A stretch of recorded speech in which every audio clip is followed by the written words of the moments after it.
Envie de passer un bon moment? Vous êtes sur la bonne radio. Vous êtes sur la bonne radio.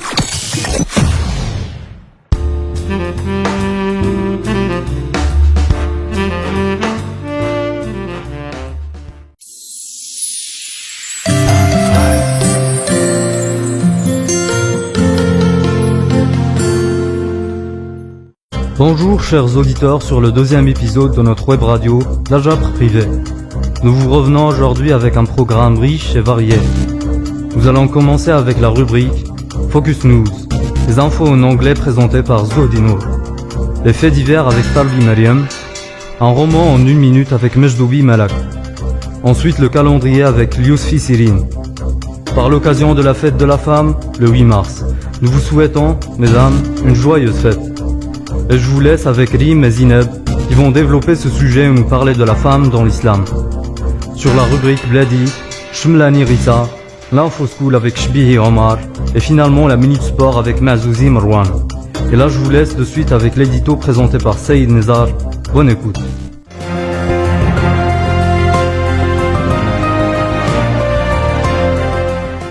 Joe Biden ordonne un embargo sur les importations américaines de pétrole et gaz russe aux États-Unis. Sous la pression, Netflix, McDonald's, Starbucks, Coca-Cola et une centaine d'autres entreprises ont suspendu leurs opérations et services en Russie. Poutine annonce que Russes et Ukrainiens ne forment qu'un seul peuple. Le président ukrainien assure que si l'Ukraine tombe, la Russie s'attaquera aux pays baltes et à ceux de l'Europe de l'Est. Le chef de la diplomatie russe évoque l'éventualité d'une troisième guerre mondiale, nucléaire et dévastatrice. Le procureur de la Cour pénale internationale annonce l'ouverture d'une enquête sur la guerre en Ukraine. La Russie est soupçonnée d'avoir commis des crimes de guerre. L'ONU estime qu'1 million de réfugiés ukrainiens ont fui leur pays 7 jours après l'invasion russe de l'Ukraine. La Géorgie et l'Ukraine expriment leur souhait de rejoindre l'Union européenne. La Banque mondiale prévoit une aide de 3 milliards de dollars pour l'Ukraine. Darla abrite le forum d'investissement Maroc-USA des 8 et 9 mars.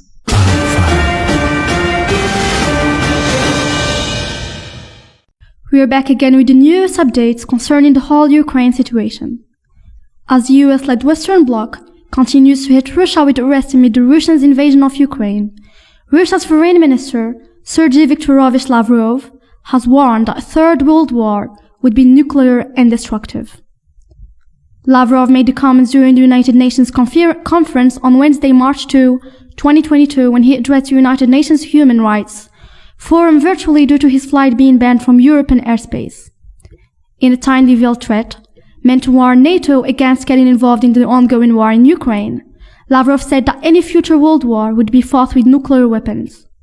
Besides that, a lot of questions concerning the Moroccan citizens were asked, and around 3,984 Moroccans have fled Ukraine amid Russia's invasion of the country. Moroccan's government has in the past few days announced several measures to help repatriated citizens from Ukraine. Around 20 consulate officials, including former consul generals, are helping Moroccan embassies in their preparations to welcome Moroccans and provide them with necessary aid in Slovakia, Hungary, Romania and Poland.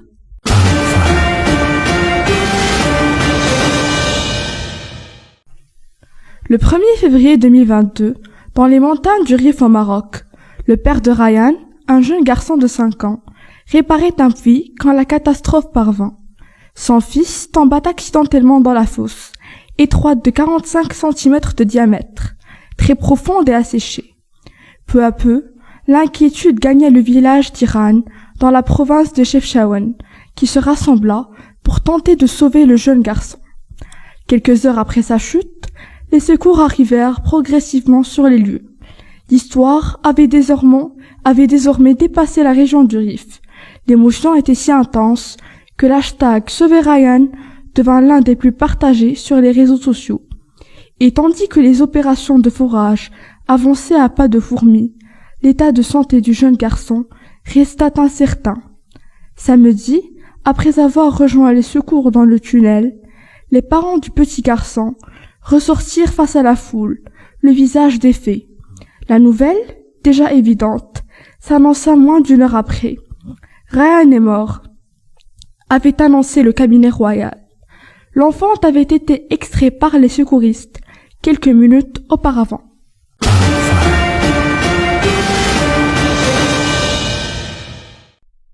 Bonjour. Sur un roman en 1 minute, nous allons vous présenter La chevelure de Guy de Maupassant, paru en 1884.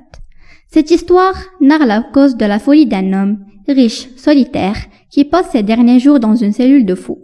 Il était tout à fait normal, vivait une vie de riche et de luxe, jusqu'au jour où l'amour est venu le trouver d'une incroyable manière, passionné par les meubles anciens et les vieux objets.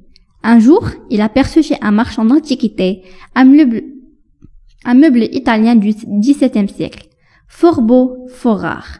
Il l'a acheté et le plaça dans sa chambre, en le caressant de l'œil et de la main comme s'il était de la chair, chaque jour avec une tendresse d'amant. Or, un matin, il aperçut une merveilleuse chevelure de femme derrière un fond de velours noir du meuble. Et voilà qu'il devint follement amoureux.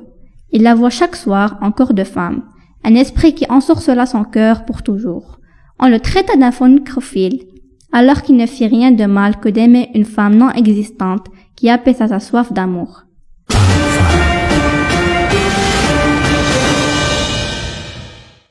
Pour le calendrier du mois de février, j'ai préféré parler du 4 février, journée mondiale de lutte contre le cancer. Alors, comme vous le savez, le cancer est un terme général appliqué à un grand groupe de maladies qui peuvent toucher n'importe quelle partie de l'organisme. L'une de ces caractéristiques est la prolifération rapide de cellules anormales qui peuvent se disperser dans d'autres organes, formant ce qu'on appelle des métastases. De nombreux cancers peuvent prévenir en évitant les principaux facteurs de risque, comme le tabagisme.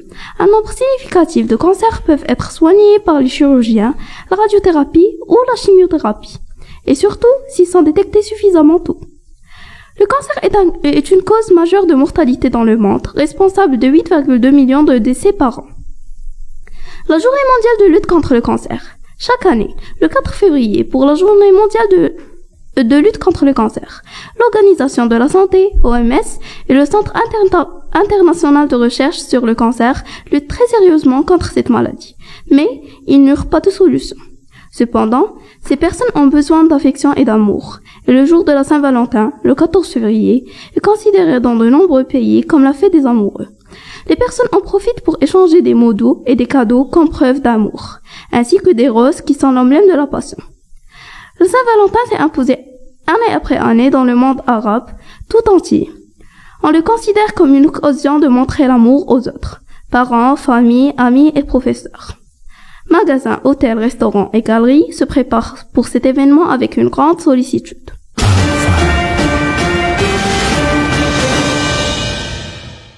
La Journée internationale des droits des femmes, officialisée par les Nations Unies en 1977, est célébrée dans de nombreux pays à travers le monde. Le 8 mars est une occasion de faire un bilan sur la situation des femmes. Nous tenons à vous rappeler que les droits des femmes sont des droits revendiqués pour les femmes et les jeunes filles dans de nombreuses sociétés à travers le monde et constituent la base du mouvement féministe pour les droits des femmes du 19e siècle, ainsi que le mouvement féministe du 20e siècle.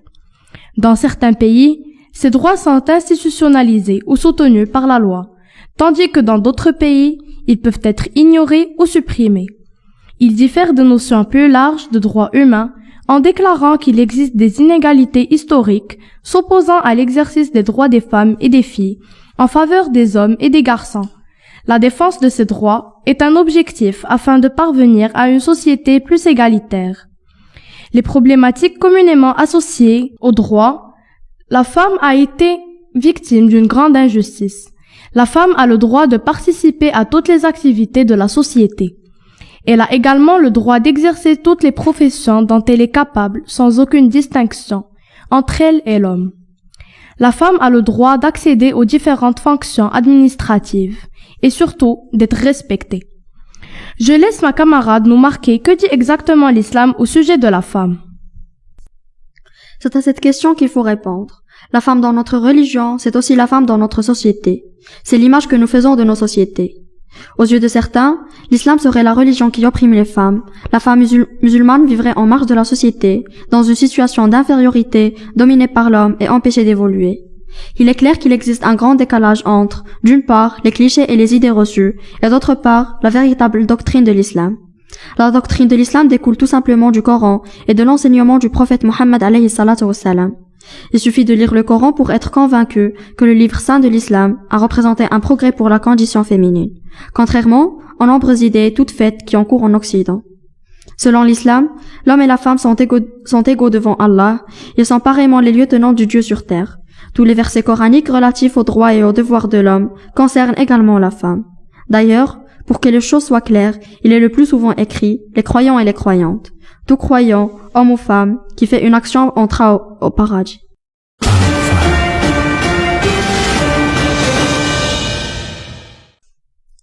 لقد اخترنا لكم في فقرة بلادي لهذه الحلقة موضوع الجفاف بحكم تعلقه بالمياه، ونحن نحتفل باليوم العالمي للمياه في 22 من مارس.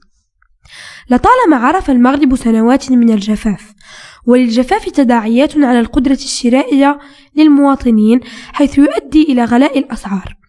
ونظرا لزيادة حدة الجفاف أصبح الماء أثمن من أي وقت مضى، وأثر الجفاف على الإنتاج الزراعي للمغرب. لقد تراجعت التساقطات بنسبة 64% هذه السنة، وعملت الحكومة على تخفيف آثار الجفاف على المواطنين وخاصة الفلاحين، وذلك بتخصيص 10 ملايير درهم لهذا الغرض.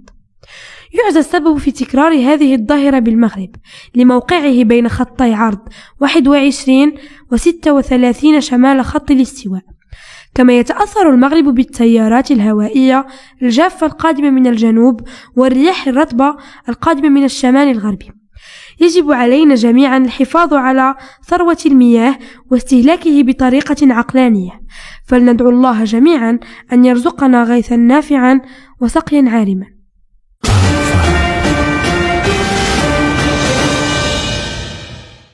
Info School.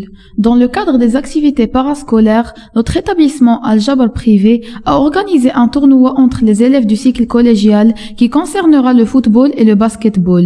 Les vainqueurs des éliminatoires de foot sont comme suite: les premières années 2, les deuxièmes 2 et finalement les troisièmes 2. Et ceux du basket sont les premières années 1, les deuxièmes 1 et les troisièmes 1. En ce qui concerne les finales de foot et du basket, les sixièmes années primaires affronteront les premières années collège et les deuxièmes années collège affronteront les troisièmes. En collaboration avec Al-Jabr privé, la société de sécurité a mis en place des caméras de vidéosurveillance pour les motocyclettes et les bicyclettes pour éviter tout vol éventuel.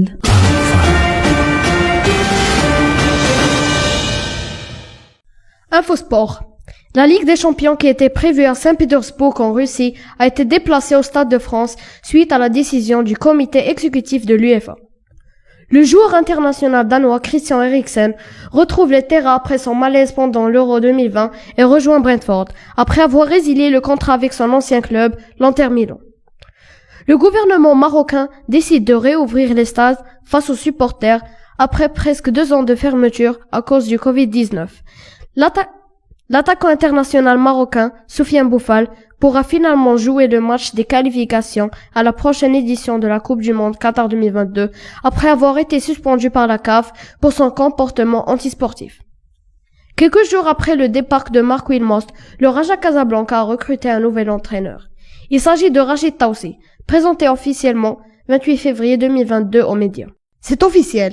L'UEFA et la FIFA décident d'expulser la Russie de la Coupe du Monde Qatar 2022. De plus, les équipes russes ne participeront à aucune compétition internationale. Le propriétaire russe de Chelsea, Roman Abramovich, a confirmé mercredi son intention de vendre le club.